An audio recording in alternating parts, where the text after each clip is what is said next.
Hello ಮಕ್ಕಳೇ, ಹೇಗಿದ್ದೀರಾ? ಎಲ್ಲರೂ ಆರಾಮಲ್ವಾ? ಮೇಧಾ ಟು ಸ್ಕೋರ್ ಮೋರ್ ಯೂಟ್ಯೂಬ್ ಚಾನಲ್ಗೆ ನಿಮ್ಮೆಲ್ಲರಿಗೆ ಸ್ವಾಗತ.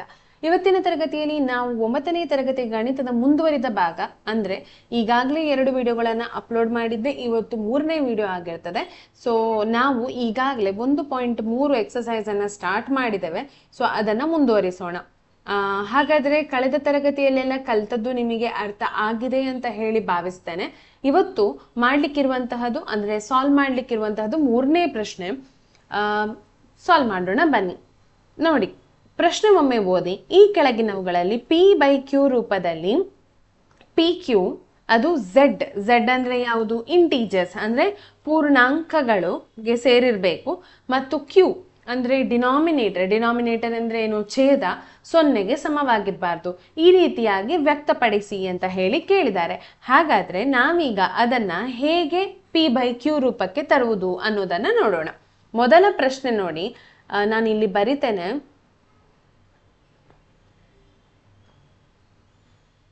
ಮೊದಲ ಪ್ರಶ್ನೆ 0.6. ಇದೇನಾಗ್ತಾ ಇದೆ? ಬಾರ್ ಅಂತ ಹೇಳಿದ್ರೆ ಏನು? ಇದು ರಿಪೀಟ್ ಆಗ್ತಾ ಇದೆ ಅಲ್ವಾ? ರಿಪೀಟ್ ಆಗ್ತಾ ಇದೆ. ಹಾಗಾದ್ರೆ ನಾವು ಇದನ್ನ 0.6 ಬಾರ್ ಅನ್ನೋದು ಏನಿದೆ ಅದನ್ನ x ಎಂದು ತಿಳಿದುಕೊಳ್ಳೋಣ. ಅದನ್ನ ಹೇಗೆ ಬರಿಬಹುದು? 6 6 6 6 ಅಲ್ವಾ? ರಿಪೀಟ್ ಆಗ್ತಾ ಇದೆ ಅಂತ ಹೇಳಿ ಬರಿಬಹುದು. ಈಗ ನೋಡಿ, 0 ಆದ ನಂತರ ಅಂದ್ರೆ ದಶಮಾಂಶ ಬಿಂದುವಿನಲ್ಲಿ ಎಷ್ಟು ಸಂಖ್ಯೆಗಳು ಪುನರಾವರ್ತನೆ ಆಗ್ತಾ ಇದೆ? ಒಂದೇ ಸಂಖ್ಯೆ.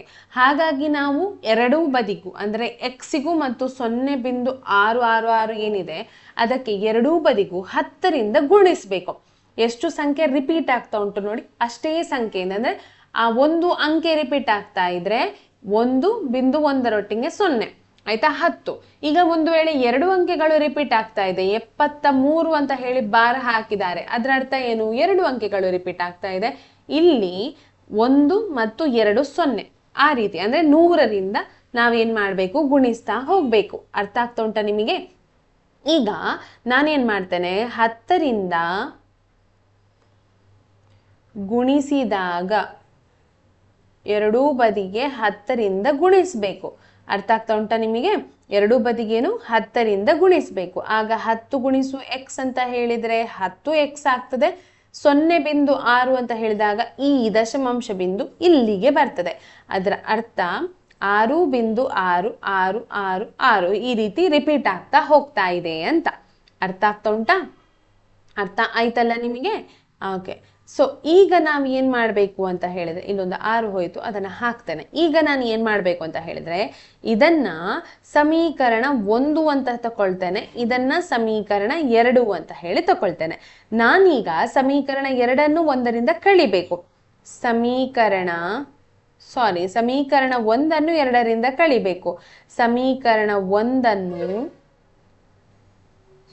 2ರಿಂದ ಕಳೆದಾಗ ಈಗ ಸಮೀಕರಣ 2 ಯಾವುದು?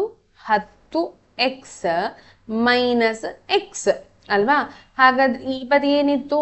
6.66 ಅಥವಾ ನಾನು ಕೆಳಗೆ ಬರಿತೇನೆ ಮಕ್ಕಳೇ, ಕನ್ಫ್ಯೂಷನ್ ಬೇಡ, ನಿಮಗೆ ಕೂಡ ಕಳೆಯುವಾಗ ಕನ್ಫ್ಯೂಷನ್ ಆಗ್ತದೆ. ಸೊ ಬೇಡ. 10x ಮೈನಸ್ 6.6666 ಅಥವಾ x ಅಂದರೆ 0.6666 ಈ ರೀತಿ ರಿಪೀಟ್ ಆಗುವಂತಹದ್ದು ಅಲ್ವಾ? ಈಗ ಇದನ್ನ ಕಳೆದಾಗ ಏನ್ ಬರ್ತದೆ? 10ರಿಂದ 1x ಅನ್ನ ಕಳೆದಾಗ 10x ನಿಂದ 1x ಅನ್ನ ಕಳೆದಾಗ 9x ಬರ್ತದೆ. ಹಾಗೆ ಇಲ್ಲೆಲ್ಲವೂ ಸೇಮ್ ನಂಬರ್ ಇರುವ ಕಾರಣ ಎಲ್ಲ 0 0 0 0. ಇಲ್ಲಿ ಬಿಂದು ಇದೆ, 6ರಿಂದ 0 ಕಳೆದಾಗ 6 ಬರ್ತದೆ. ಹಾಗಾದ್ರೆ ಇಲ್ಲಿ ಉಳಿದದ್ದು ಯಾವುದು? 6. ಈ ಬದಿ ಏನಿತ್ತು? 9. ಇದನ್ನ ನಾನು ಈ ಬದಿ ಕೆಳಗೆ ಕಳಿಸ್ಬೇಕಲ್ವಾ? ಗುಣಾಕಾರದ ರೂಪದಲ್ಲಿದೆ, ಭಾಗಾಕಾರ ಆಗ್ತದೆ. 6/9. ಈ 6/9 ಅನ್ನೋದು ಯಾವ ಸಂಖ್ಯೆಯಿಂದ ಭಾಗವಾಗಿ ಹೋಗ್ತದೆ? 3ರಿಂದ. 2ಲಿ 3ಲಿ ಅಂದ್ರೆ ಅರ್ಥ ಏನು? x ನ ವ್ಯಾಲ್ಯೂ 2/3 ಅಂದ್ರೆ 3ನೇ 2 ಆಗಿದೆ ಅಂತ ಅರ್ಥ. ಅರ್ಥ ಆಗ್ತಾ ಉಂಟಾ ನಿಮಗೆ? ಸೊ ಇದು x ಬೈ ಯಾವುದರ ರೂಪ ಅಂದ್ರೆ P/Q ನ ರೂಪ. ಈಗ ನೆಕ್ಸ್ಟ್ ಸಂಖ್ಯೆ ಇದೆ ಆಯ್ತಾ? ನೆಕ್ಸ್ಟ್ ಲೆಕ್ಕ ಇದೆ. ಅದು ನೋಡಿ, ನಾನು ಇಲ್ಲೇ ಮಾಡ್ತೇನೆ ಮಕ್ಕಳೇ. 0.47 7ರ ಮೇಲೆ ಡ್ಯಾಶ್ ಹಾಕಿದ್ದು. ಹಾಗಾದ್ರೆ ರಿಪೀಟ್ ಆಗುವ ಸಂಖ್ಯೆ ಯಾವುದು ಅಲ್ಲಿ? 7 ಮಾತ್ರ ಅಲ್ವಾ, 4 ಅಲ್ಲ, 7 ಮಾತ್ರ ರಿಪೀಟ್ ಆಗ್ತಾ ಹೋಗ್ತಾ ಇದೆ. ಆಯ್ತಾ? ಇದನ್ನ ಎಕ್ಸ್ ಅಂತ ಹೇಳಿ ನಾನು ಹೇಗೆ ಬರಿಬಹುದು? 0.4 7 7 7 7 ಈ ರೀತಿ ರಿಪೀಟ್ ಆಗ್ತಾ ಹೋಗ್ತಾ ಇದೆ. ಸೊ ಇದನ್ನ ನಾನು ಸಮೀಕರಣ 1 ಅಂತ ಹೇಳಿ ತಕೊಳ್ತೇನೆ. ಈಗ ನಾನು ಏನ್ ಮಾಡ್ಬೇಕು? ಎಷ್ಟರಿಂದ ಗುಣಿಸ್ಬೇಕು? ಒಂದೇ ಅಂಕೆ ರಿಪೀಟ್ ಆಗ್ತಾ ಹೋಗ್ತಾ ಇದೆ ಅಲ್ವಾ, ಸೊ 10ರಿಂದ ಗುಣಿಸ್ಬೇಕು. 10ರಿಂದ ಗುಣಿಸಿದಾಗ, ಆಯ್ತಾ, 10ರಿಂದ ಗುಣಿಸಿದಾಗ ಆಗ ಏನಾಗ್ತದೆ? ಎಕ್ಸ್ ಗುಣಿಸು 10 ಅಂತ ಹೇಳಿದ್ರೆ 10x 0.477 10ರಿಂದ ಗುಣಿಸಿದಾಗ ಬಿಂದು ಏನಾಗ್ತದೆ? ಇಲ್ಲಿಗೆ ಬಲಬದಿಗೆ ಶಿಫ್ಟ್ ಆಗ್ತದೆ. 4.777 ಈ ರೀತಿ ಬರ್ತದೆ. ಸೊ ಇದನ್ನ ನಾನು ಏನ್ ಮಾಡ್ಬೇಕು? ಸಮೀಕರಣ 2 ಅಂತ ಹೇಳಿ ತಕೊಳ್ಬೇಕು. ನಾನೀಗ ಏನ್ ಮಾಡ್ಬೇಕು? ಸಮೀಕರಣ 1ಅನ್ನು 2ರಿಂದ ಕಳೆದಾಗ, ಸಮೀಕರಣ 1ಅನ್ನು 2ರಿಂದ ಕಳೆದಾಗ ಏನ್ ಸಿಗ್ತದೆ? ಕಳೆದಾಗ ಅಂತ ನೋಡೋಣ ಬನ್ನಿ. ಸೊ ಸಮೀಕರಣ 2 10x ಅಂದರೆ 4.7777, ಹಾಗೆ ಸಮೀಕರಣ 1 ಅಂತ ಹೇಳಿದ್ರೆ x ಬಿಂದು 0.4777 ಇದು ರಿಪೀಟ್ ಆಗುವಂತದ್ದು ಅಲ್ವಾ. ಸೊ ಕಳೆಯಬೇಕು. 10x ನಿಂದ 1x ಕಳೆದಾಗ 9x ಬರ್ತದೆ. ಇಲ್ಲಿ ನೋಡಿ, ಇಲ್ಲಿ 0 ಬರ್ತದೆ. ಇಲ್ಲಿ 7ರಿಂದ 7 ಕಳೆದಾಗ 0, 7ರಿಂದ 7 ಕಳೆದಾಗ 0, 7ರಿಂದ 4 ಕಳೆದಾಗ ಎಷ್ಟು? 3 ಬರ್ತದೆ. ಬಿಂದು 4ರಿಂದ 0 ಕಳೆದಾಗ 4. ಈಗ ನಮ್ಗೇನ್ ಬಂತು? ದಶಮಾಂಶ ಬಿಂದು ನಂತರ 0ಗೆ ಬೆಲೆ ಇಲ್ಲ. ಸೊ 9x ಅಂತ ಹೇಳಿದ್ರೆ 4.3 ಅಂತ ಬಂತು. ಹಾಗಾದ್ರೆ x ಅಂತ ಹೇಳಿದ್ರೆ 4.3 ಭಾಗಿಸು 9. ಮೇಲೆ ದಶಮಾಂಶ ಬಿಂದು ಇರುವ ಕಾರಣ ಅದನ್ನ ತೆಗಿಬೇಕು. ಹಾಗಾದ್ರೆ ಎಷ್ಟರಿಂದ ತೆಗೆಯುವುದು? ಒಂದೇ ಸಂಖ್ಯೆ ಅಲ್ವಾ ಇರುವುದು, ಸೊ 10ರಿಂದ ಗುಣಿಸ್ಬೇಕು. 43 ಭಾಗಿಸು 90 ಅನ್ನೋದು ಇದು ಉತ್ತರ. ಯಾವ್ದ್ರದು? 2ನೇ ಪ್ರಶ್ನೆಯ ಉತ್ತರ. ಈಗ ಹಾಗೆ 3ನೇ ಪ್ರಶ್ನೆಯನ್ನ ಮಾಡೋಣ ಬನ್ನಿ. 3ನೇ ಪ್ರಶ್ನೆಯನ್ನ ಮಾಡ್ತೇನೆ. ಇಲ್ಲಿ ಮಾಡ್ತೇನೆ, ಜಾಗ ಇಲ್ಲ, ಸೊ ಇಲ್ಲೇ ಮಾಡ್ತೇನೆ. ಅದು ಒಂದೇ ಕಡೆ ಇರ್ಲಿ ಅನ್ನೋ ಭಾವ ಅಷ್ಟೇ. ಸೊ 0.001 ಇದು ಯಾವುದು? 3 ಸಂಖ್ಯೆ ಕೂಡ ರಿಪೀಟ್ ಆಗ್ತಾ ಇದೆ. ಹಾಗಾದ್ರೆ ಎಕ್ಸ್ ಅಂದರೆ ಏನು? 0.001 ಅಲ್ವಾ. ಸೊ ಇದನ್ನ ನಾನು ಸಮೀಕರಣ 1 ಅಂತ ಹೇಳಿ ತಕೊಳ್ಬೇಕು. ಈಗ ನೋಡಿ, ಎಷ್ಟರಿಂದ ನಾನು ಗುಣಿಸ್ಬೇಕು? ಅಲ್ಲಿ 10ರಿಂದ ಗುಣಿಸುದು. ಈಗ 3 ಅಂಕೆಗಳು ರಿಪೀಟ್ ಆಗುವ ಕಾರಣ 1000ದಿಂದ ಗುಣಿಸುದು. 3 0 ಆಯ್ತಾ. 1000ದಿಂದ ಗುಣಿಸಿದಾಗ, 1000ದಿಂದ ಗುಣಿಸಿದಾಗ ಏನಾಗ್ತದೆ? ಎಕ್ಸ್ಗೆ 1000ದಿಂದ ಗುಣಿಸಿದ್ರೆ 1000x ಆಗ್ತದೆ. ಹಾಗೆ ಇದಕ್ಕೆ 1000ದಿಂದ ಗುಣಿಸಿದ್ರೆ ಏನಾಗ್ತದೆ? 3 ಸ್ಥಾನ ಆಚೆಗೆ ಬರ್ತದೆ. ಅಂದ್ರೆ 1 2 3 ಅಂದ್ರೆ 1.001 ಈ ರೀತಿ ರಿಪೀಟ್ ಆಗ್ತಾ ಹೋಗ್ತದೆ ಅಲ್ವಾ. ಇದು ಎಷ್ಟು? ಸಮೀಕರಣ 2. ನೆಕ್ಸ್ಟ್ ಏನ್ ಮಾಡ್ಬೇಕು? ಸಮೀಕರಣ 1ಅನ್ನು 2ರಿಂದ ಕಳೆದಾಗ, ಅಥವಾ ಶಾರ್ಟ್ ಫಾರ್ಮ್ ಅಲ್ಲಿ ನಾನು ಬರಿತೇನೆ ಆಯ್ತಾ. ಓಕೆ, ಬೇಡ. 1ಅನ್ನು 2ರಿಂದ ಕಳೆದಾಗ ಏನಾಗ್ತದೆ ನೋಡಿ. ಸಮೀಕರಣ 1 ಯಾವುದು? 2 ಯಾವುದು? 1000 ಅಂದ್ರೆ 1000x ಅಂತ ಹೇಳಿದ್ರೆ 1.001 ಅಲ್ವಾ. ಸಮೀಕರಣ 1 x ಅಂತ ಹೇಳಿದ್ರೆ 0.001. ಈಗ ಏನ್ ಬಂತು? ಈಗ ಇದನ್ನ ಕಳೆಯುವ. 1000ದಿಂದ 1ಅನ್ನ ತೆಗೆದಾಗ ಎಷ್ಟು? 999x. ಅಂದರೆ ನೋಡಿ, ಇಲ್ಲಿ 0, ಇಲ್ಲಿ 0, ಇಲ್ಲಿ 0, 1ರಿಂದ 1 ಕಳೆದಾಗ 0, 0ಯಿಂದ 0 ಕಳೆದಾಗ 1 0, 0ಯಿಂದ 0 ಕಳೆದಾಗ 0, 1ರಿಂದ 0ಅನ್ನ ಕಳೆದಾಗ 1. ಇದರ ಅರ್ಥ ಏನು? x ಅಂತ ಹೇಳಿದ್ರೆ 1/999. ಇದು 3ನೇ ಪ್ರಶ್ನೆಗೆ ಉತ್ತರ. ಇದು ಅರ್ಥ ಆಯಿತು ಅಂತ ಹೇಳಿ ಭಾವಿಸ್ತೇನೆ. ಹಾಗಾದ್ರೆ ಮುಂದಕ್ಕೆ ಹೋಗೋಣ. ಇವತ್ತು ನಮ್ಗೆ ಎಷ್ಟು 8ನೇ ಪ್ರಶ್ನೆ ಇದೆ, ಅದನ್ನ ಮಾಡಿ ಮುಗಿಸ್ಬೇಕು. ನೋಡಿ, 4ನೇ ಪ್ರಶ್ನೆ ಓದಿ. 0.999999 ಇದನ್ನ p/, ರೂಪದಲ್ಲಿ ವ್ಯಕ್ತಪಡಿಸಿ. ನಿಮ್ಮ ಉತ್ತರದಿಂದ ನಿಮಗೆ ಆಶ್ಚರ್ಯವಾಯಿತೆ? ನಿಮ್ಮ ಶಿಕ್ಷಕರು ಮತ್ತು ಸ್ನೇಹಿತರೊಂದಿಗೆ ಇದು ಹೇಗೆ ಅರ್ಥಪೂರ್ಣವಾಗಿದೆ ಎಂದು ಚರ್ಚಿಸಿ. ಈಗ ನಾವೇನ್ ಮಾಡ್ಬೇಕು? ಈಗ ಮಾಡಿದ್ವಲ್ಲ ಅದೇ ರೀತಿಯಲ್ಲಿ ಮಾಡುವಂತಹದ್ದು. x ಅಂತ ಹೇಳಿದ್ರೆ 0.999999 ಇದನ್ನ ನಾನು ಸಮೀಕರಣ 1 ಅಂತ ಹೇಳಿ ತಗೊಳ್ಳೋದು. ಇದನ್ನ ಯಾವ ರೂಪದಲ್ಲಿ ಬರಿಬಹುದು? ಇದನ್ನ ನೋಡಿ, ಈ ರೀತಿ ಕೂಡ ಬರಿಬಹುದು. x ಅಂತ ಹೇಳಿದ್ರೆ 0.9ರ ಮೇಲೆ ಡ್ಯಾಶ್, ಅಂದ್ರೆ 9 ಮಾತ್ರ ಗುಣಿಸ್ತಾ ಪುನರಾವರ್ತನೆ ಆಗ್ತಾ ಹೋಗ್ತಾ ಇದೆ ಅನ್ನೋದು ಅಲ್ವಾ. ಈಗ ನಾನೇನ್ ಮಾಡ್ಬೇಕು? ಒಂದೇ ಸಂಖ್ಯೆ ಪುನರಾವರ್ತನೆ ಆಗ್ತಾ ಹೋಗುವ ಕಾರಣ ಎಷ್ಟರಿಂದ ಗುಣಿಸ್ಬೇಕು? 10ರಿಂದ ಗುಣಿಸಬೇಕು. 10ರಿಂದ ಗುಣಿಸಿದಾಗ 10ರಿಂದ ಗುಣಿಸಿದಾಗ ಏನಾಗ್ತದೆ? 10 ಗುಣಿಸು x ಆಗ್ತದೆ. ಇಲ್ಲಿ ದಶಮಾಂಶ ಬಿಂದು ಇಲ್ಲಿಗೆ ಬರ್ತದೆ, ಅಂದ್ರೆ 9.9999 ಆಗ್ತದೆ. ಈಗ ಇದನ್ನ ಸಮೀಕರಣ 2 ಅಂತ ಹೇಳಿ ತಕೊಳ್ತೇನೆ. ನೆಕ್ಸ್ಟ್ ಏನ್ ಮಾಡ್ಬೇಕು? ಸಮೀಕರಣ 1 ಸಮೀಕರಣ 2ರಿಂದ ಕಳೆದಾಗ ಸೊ ಸಮೀಕರಣ 2ನ್ನ ಬರಿತೇನೆ. 10x ಅಂತ ಹೇಳಿದ್ರೆ 9.9999. ಸಮೀಕರಣ 1 ಅಂತ ಹೇಳಿದ್ರೆ x ಅಂದರೆ 0.9999. ಈಗ ಇದನ್ನ ಕಳೆಯೋಣ. ಸೊ 9ರಿಂದ 9 ಕಳೆದ್ರೆ 0, 9ರಿಂದ 9 ಕಳೆದ್ರೆ 0, 9ರಿಂದ 9 ಕಳೆದ್ರೆ 0, 9ರಿಂದ 9 ಕಳೆದ್ರೆ 0. ಹಾಗೆ 9ರಿಂದ 0 ಕಳೆದಾಗ 1 ಬರ್ತದೆ. ಇಲ್ಲಿ ಏನ್ ಬರ್ತದೆ? 10ರಿಂದ 1 x ಅನ್ನ ತೆಗೆದಾಗ 9 ಬರ್ತದೆ. ಸೊ ಇಲ್ಲಿ ದಶಮಾಂಶ ಬಿಂದುವಲ್ಲಿ ಅದ ನಂತರ 0 ಇದ್ರೆ ಅದಕ್ಕೆ ಬೆಲೆ ಇಲ್ಲ ಅಲ್ವಾ.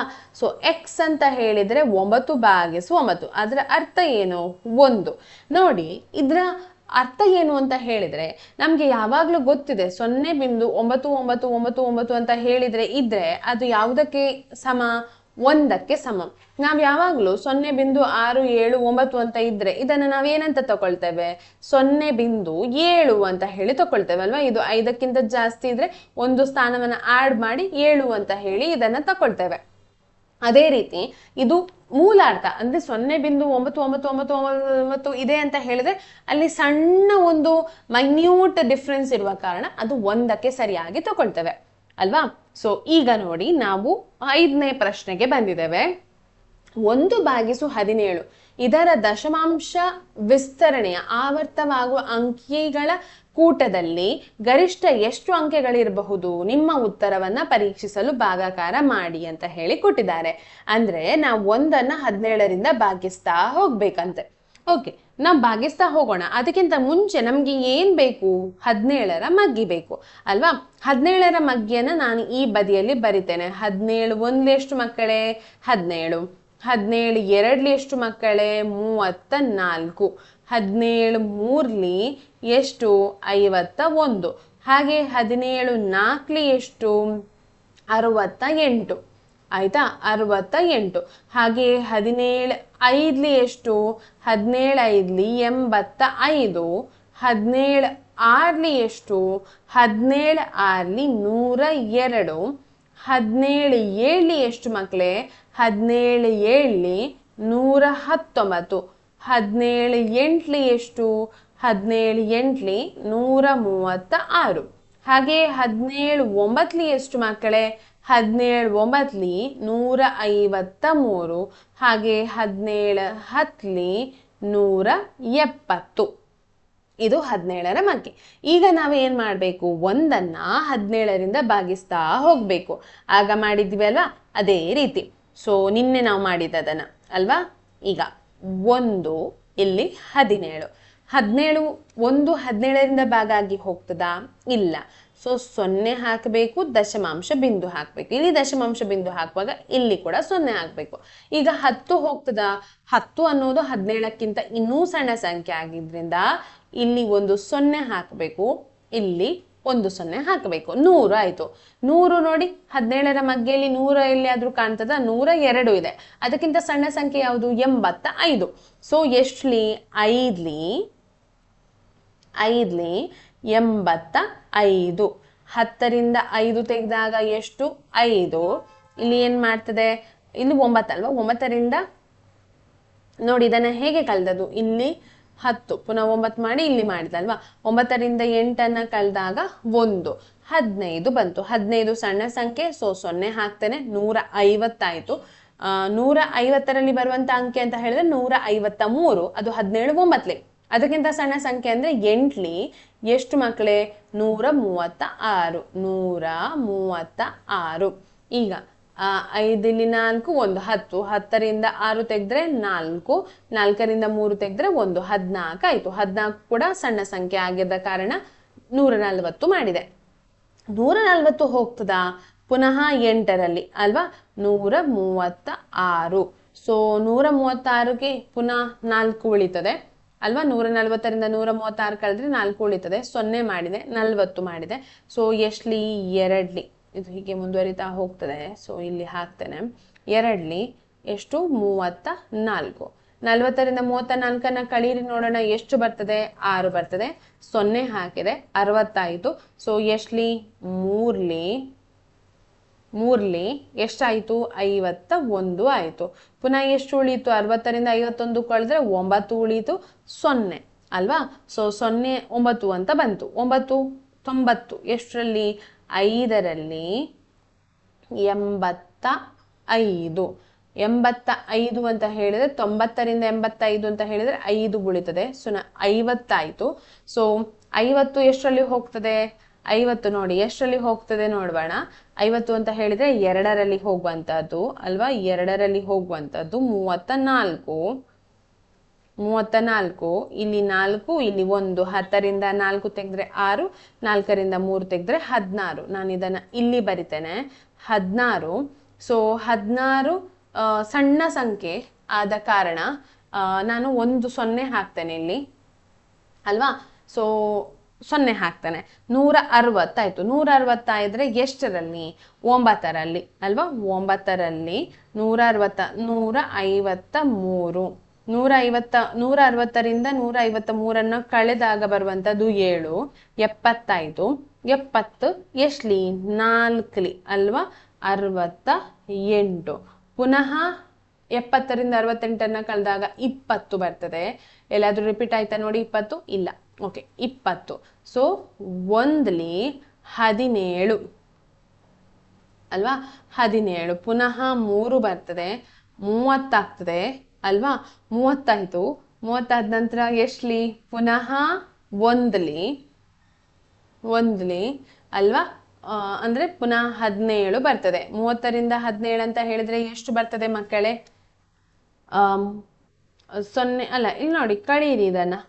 3 2ರಿಂದ 1 13. 13 130 ಮಾಡಿದೆ. 130 ಅಂತ ಹೇಳಿದ್ರೆ 7ಲಿ ಅಲ್ವಾ? 119. 119 ಅಂತ ಹೇಳಿದ್ರೆ ಇಲ್ಲಿ 2, ಇಲ್ಲಿ 1 ಉಳಿತು, 1 ಉಳಿತು, 11 ಆಯ್ತು. 110 ಬಂತು. ಪುನಃ 110 ಅಂತ ಹೇಳಿದ್ರೆ ಪುನಃ ಎಷ್ಟರಲ್ಲಿ ಹೋಗ್ತದೆ? 6ರಲ್ಲಿ ಅಲ್ವಾ? 6ರಲ್ಲಿ ಹೋಗ್ತದೆ. ಎಷ್ಟಲಿ? 106. 17 6ಲಿ 102. ಪುನಃ 102ರಿಂದ 110ಕ್ಕೆ 8 ಉಳಿಯುವಂಥದ್ದು 80 ಆಯಿತು. 80 ಪುನಃ 4ಲಿ ಅಲ್ವಾ? 4ಲಿ ರಿಪೀಟ್ ಆಗ್ತದೆ ಅಲ್ಲ, ರಿಪೀಟ್ ಆಗ್ತಾ ಇಲ್ಲ. 4ಲಿ 68. ಎಷ್ಟು ಉಳೀತು? ಇಲ್ಲಿ 7 2 1 12 ಉಳಿಯಿತು. ಇದನ್ನು ನಾನು ಇಲ್ಲಿ ಮಾಡ್ತೇನೆ. 12 ಹೋಗುದಿಲ್ಲ. 0 ಹಾಕಿದೆ ನಾನು. 120 ಆಯ್ತು. 120 ಅಂತ ಹೇಳಿದ್ರೆ 7ಲಿ ಅಲ್ವಾ? 120 ಅಂತ ಹೇಳಿದ್ರೆ 7ಲಿ ಎಷ್ಟು? 119. 119. ಸೊ 119ಕ್ಕೆ 1 ಉಳಿತು. 1 ಅಂತ ಹೇಳಿದ್ರೆ ಇಲ್ಲಿ 0 ಹಾಕ್ತೇನೆ, ಅದು ಹೋಗುದಿಲ್ಲ. ಇಲ್ಲಿ 0. ಪುನಃ 1 0 ಹಾಕ್ತೇನೆ. ಎಷ್ಟಾಯಿತು? 5ಲಿ. ಈಗ ನೋಡಿ 5ಲಿ 85. ಸೊ ಪುನಃ ಇಲ್ಲಿ 15 ಉಳಿತದೆ. ಇದು ರಿಪೀಟ್ ಆಗ್ತಾ ಇದೆ ಖಂಡಿತ. ನೋಡಿ ಇಲ್ಲಿಂದ 05ರಿಂದ ಇಲ್ಲಿಂದ ಇಷ್ಟು ಸಂಖ್ಯೆಗಳಾದ ನಂತರ ರಿಪೀಟ್ ಆಗ್ತಾ ಇದೆ. ಸೊ ಹಾಗಾದ್ರೆ ಅವರ ಪ್ರಶ್ನೆ ಏನು? ಎಷ್ಟು ಗರಿಷ್ಠ ಅಂಕೆಗಳು ಇದೆ ಅನ್ನೋದು. ಸೊ ಒಮ್ಮೆ ಲೆಕ್ಕ ಮಾಡೋಣ. 1 2 3 4 5 6 7 8 9 10 11 12 13 14 15 16 16 ಅಂಕೆಗಳು ಆಯ್ತಾ. ಸೊ ಗರಿಷ್ಠ 1 ಭಾಗಿಸು ಇದರ ಗರಿಷ್ಠ ವಿಸ್ತರಣೆಯ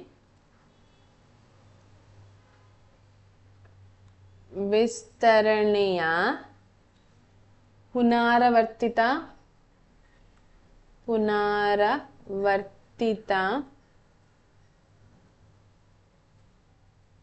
ಅಂಕೆಗಳ ಕೂಟದಲ್ಲಿ ಎಷ್ಟು ಅಂಕೆಗಳಿವೆ? 16 ಅಂಕೆಗಳಿವೆ. 16 ಅಂಕೆಗಳಿವೆ.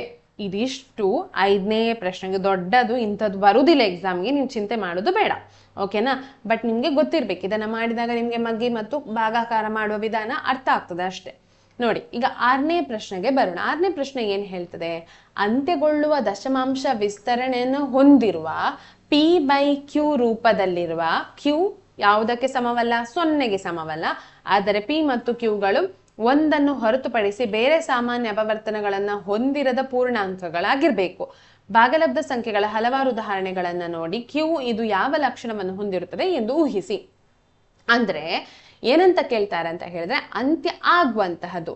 ನೋಡಿ, P/Q ರೂಪದಲ್ಲಿ ಸಂಖ್ಯೆಗಳನ್ನ ಬರ್ದಾಗ ಇದು ಏನಾಗ್ಬೇಕು? ಅಂತ್ಯಗೊಳ್ಳಬೇಕು. ಸಾಮಾನ್ಯ ಅಪವರ್ತನ ಆಗಿರ್ಬಾರ್ದು. ಅಂದ್ರೆ P ಮತ್ತು Q ಸಮ ಆಗಿರ್ಬಾರ್ದು. 2 2 3 3 ಆ ರೀತಿ ಅಲ್ಲ, ಬೇರೆ ಬೇರೆ ಸಾಮಾನ್ಯ ಅಪವರ್ತನವನ್ನು ಹೊಂದಿರದ ಸಂಖ್ಯೆ ಆಗಿರ್ಬೇಕು. 1 2 ಬಂದ್ರೆ 3 ಈ ರೀತಿ ಇಂತಹ ಸಂಖ್ಯೆಗಳಾಗಿರ್ಬೇಕು. ಬಟ್ ಇದೇನಾಗ್ಬೇಕು? ಅಂದ್ರೆ ಏನಾಗ್ಬೇಕಂತ ಹೇಳಿದ್ರೆ ದಶಮಾಂಶ ವಿಸ್ತರಣೆಯನ್ನು ಅಂತ್ಯಗೊಳ್ಳಬೇಕು, ಅಂದ್ರೆ ಭಾಗಲಬ್ಧ ಸಂಖ್ಯೆ ಆಗಿರ್ಬೇಕು ಅಂತ ಹೇಳ್ತಾ ಇದ್ದಾರೆ. ಸೊ ಹಾಗಾದ್ರೆ ಈ ರೀತಿ ಇರುವಂತಹ ಯಾವ ಸಂಖ್ಯೆಗಳನ್ನ ನಾವು ಬರಿಬಹುದು? ನೋಡಿ, ನಾನೊಂದು ಬರಿತೇನೆ. ಸಂಖ್ಯೆ 4/5. ನೀವು ಭಾಗಿಸಿದ್ರೆ ಇದನ್ನ ಭಾಗ ಮಾಡಿ ನೋಡಿದ್ರೆ 4/5 0, ಇಲ್ಲಿ 0 ಹಾಕಿದಾಗ 8, 40 ಬಂತು, ಶೇಷ 0 ಬಂತು. ಇದು ಅಂತ್ಯಗೊಂಡಿತು ಅಲ್ವಾ.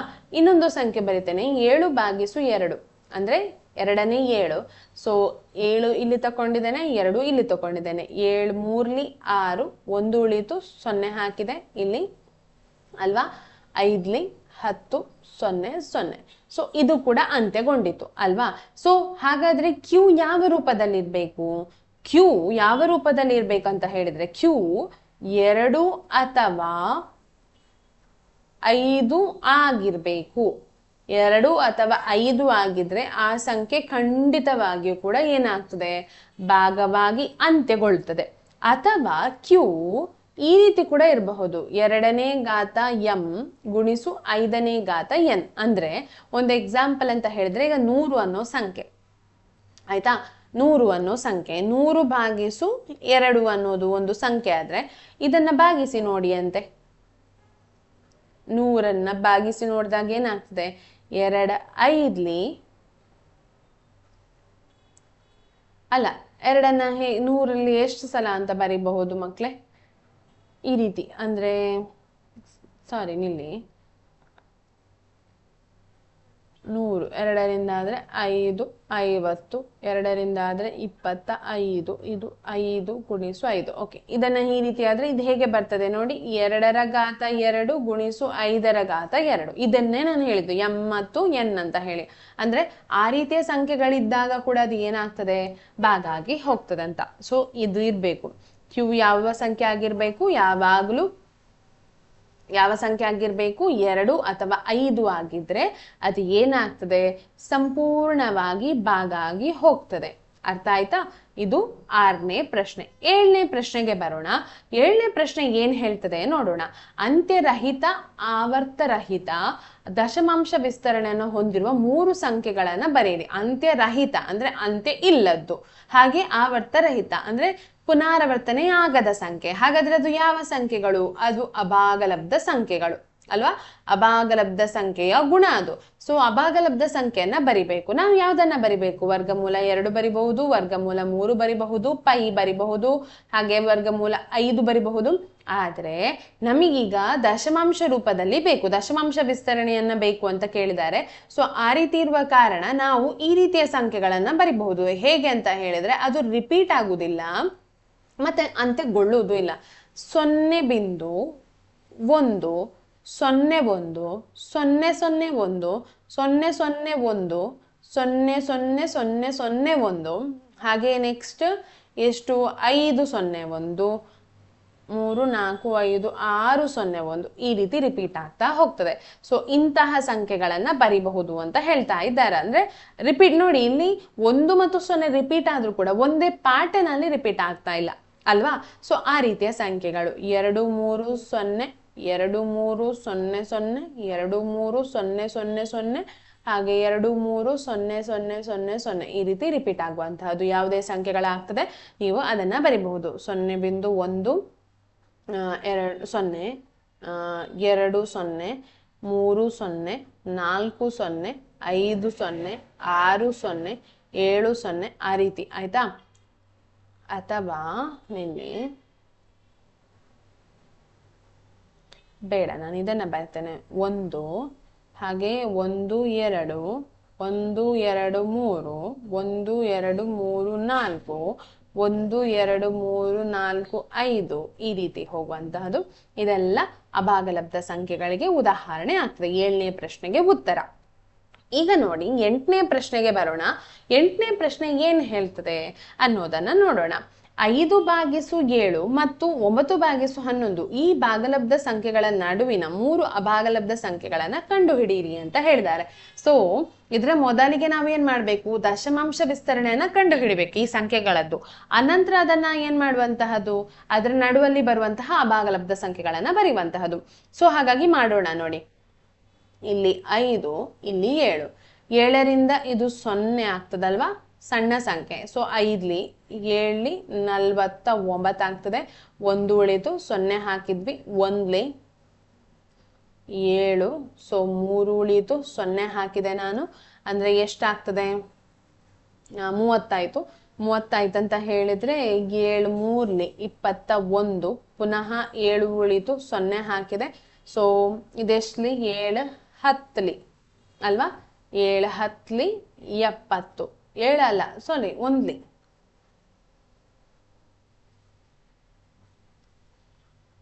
7ಲಿ 0 ಬರ್ತದೆ. ಸೊ ಇದರ ಉತ್ತರ 0.7131 ಅಲ್ವಾ. ಹಾಗಾದ್ರೆ ಇನ್ನೊಂದು ಸಂಖ್ಯೆಯನ್ನ ಭಾಗ ಮಾಡಿ ನೋಡುವ. ಅಂದ್ರೆ 9ರಿಂದ 11ರಿಂದ ಭಾಗಿಸುವಂತಹದ್ದು. 0.0 8ಲಿ ಅಲ್ವಾ, 88, 11 8ಲಿ 88. ಎಷ್ಟು ಉಳಿತು, 2 ಉಳಿತು, 0 ಹಾಕಿದೆ. 1ಲಿ ಎಷ್ಟಾಯ್ತು, ಪುನಃ 11 ಆಯ್ತು. ಎಷ್ಟು ಉಳಿತು, 9 ಉಳಿತು. ಇದೇನಾಗ್ತಾ ಉಂಟು, ರಿಪೀಟ್ ಆಗ್ತಾ ಉಂಟು ಅಲ್ವಾ, ರಿಪೀಟ್ ಆಗ್ತಾ ಉಂಟು. ಸೊ ಎಂತ ಮಾಡುವಂತಹದ್ದು, ಸೊ ಇದನ್ನ ನಾನು ಹೀಗೆ ಬರಿತೇನೆ, 0.81 ಅಂತ ಹೇಳಿ ಮೇಲೆ ಬರಿತೇನೆ. ಈಗ ಈ ಸಂಖ್ಯೆಯನ್ನು ನಾವು ಏನ್ ಮಾಡ್ಬೇಕು ಅಂತ ಹೇಳಿದ್ರೆ, ಈ ಸಂಖ್ಯೆಗಳ ಮಧ್ಯದಲ್ಲಿ ಬರುವಂತಹ ಅಭಾಗಲಬ್ಧ ಸಂಖ್ಯೆಗಳನ್ನ ಬರೆಯುವಂತಹದ್ದು. 5 ಮತ್ತು 5/7 ಮತ್ತು 9/11 ಮಧ್ಯೆ ಬರುವ 3 ಅಭಾಗಲಬ್ಧ ಸಂಖ್ಯೆಗಳು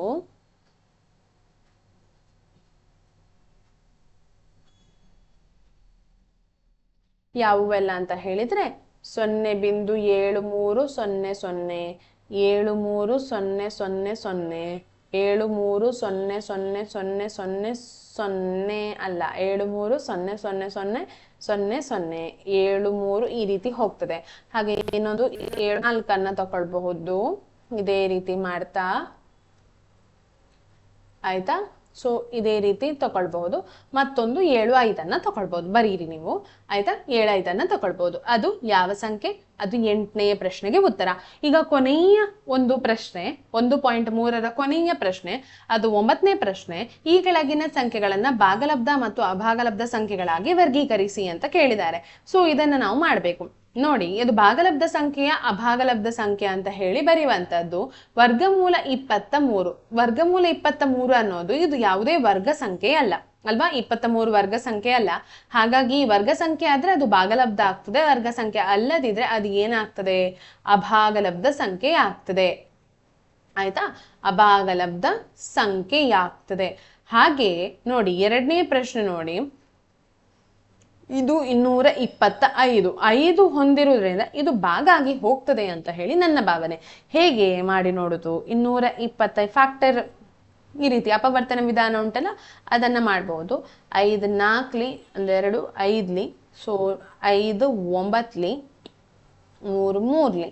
ಸೊ ಇದನ್ನ ಗುಂಪು ಮಾಡಿದಾಗ 5ರ ಮತ್ತು 3ರ ಒಂದು ಗುಂಪು, 5ರ ಮತ್ತು 3ರ ಒಂದು ಗುಂಪು, 5 3ಲಿ 15, ಹಾಗೆ 5 3ಲಿ 15 ಅನ್ನೋದು 15 ಗುಣಿಸು 15. ಸೊ ಇದು 15ರ ವರ್ಗಮೂಲ.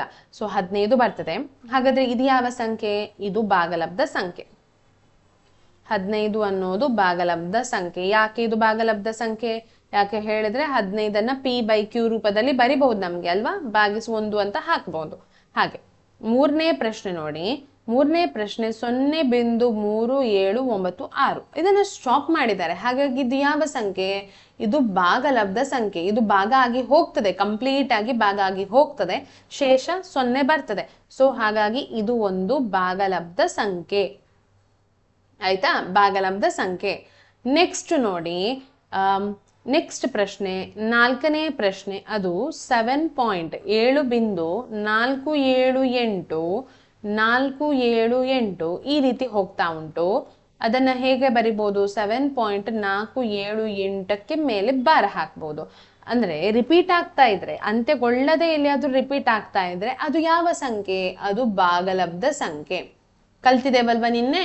ಸೊ ಏನು ಅಂತ ಹೇಳ್ತೇವೆ ನಾವು ಅದನ್ನ? ಅಂತ್ಯಗೊಳ್ಳದೆ ಆವರ್ತವಾಗ್ತಾ ಇದ್ರೆ ಅದನ್ನ ಭಾಗಲಬ್ಧ ಸಂಖ್ಯೆ ಅಂತ ಹೇಳ್ತಾರೆ.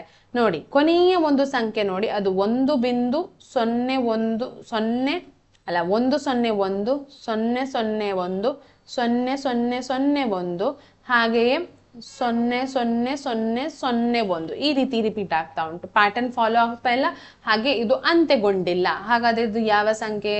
ಇದು ಅಭಾಗಲಬ್ಧ ಸಂಖ್ಯೆ. ಯಾವ ಸಂಖ್ಯೆ? ಇದು ಅಭಾಗಲಬ್ಧ ಸಂಖ್ಯೆ. ಸೊ ಇಲ್ಲಿಗೆ 1.3 ಅಭ್ಯಾಸ ಮುಗಿತದೆ. ಇದಿಷ್ಟು ಇವತ್ತಿನ ತರಗತಿಯಲ್ಲಿ ನಾವು ಕಲ್ತಂತಹದ್ದು. ನೆಕ್ಸ್ಟ್ ವಿಡಿಯೋ ಏನಾಗಿದ್ರು ಅದು ಮುಂದಿನ ಅಭ್ಯಾಸದ ಬಗ್ಗೆ ಆಗಿರ್ತದೆ. ಇವತ್ತಿನ ತರಗತಿ ಇಷ್ಟ ಆದ್ರೆ ನೀವೇನ್ ಮಾಡ್ಬೇಕಂತ ಗೊತ್ತಿದೆ. ಲೈಕ್ ಮಾಡಿ, ಶೇರ್ ಮಾಡಿ ನಿಮ್ಮ ಫ್ರೆಂಡ್ಸ್ಗೆ, ಮತ್ತು ಚಾನಲ್ ಅನ್ನ ಸಬ್ಸ್ಕ್ರೈಬ್ ಮಾಡಿ ಅಂತ ಹೇಳ್ತಾ ಎಲ್ಲರಿಗೂ ಧನ್ಯವಾದವನ್ನ ಹೇಳ್ತಾ ಇದ್ದೇನೆ. ಧನ್ಯವಾದಗಳು.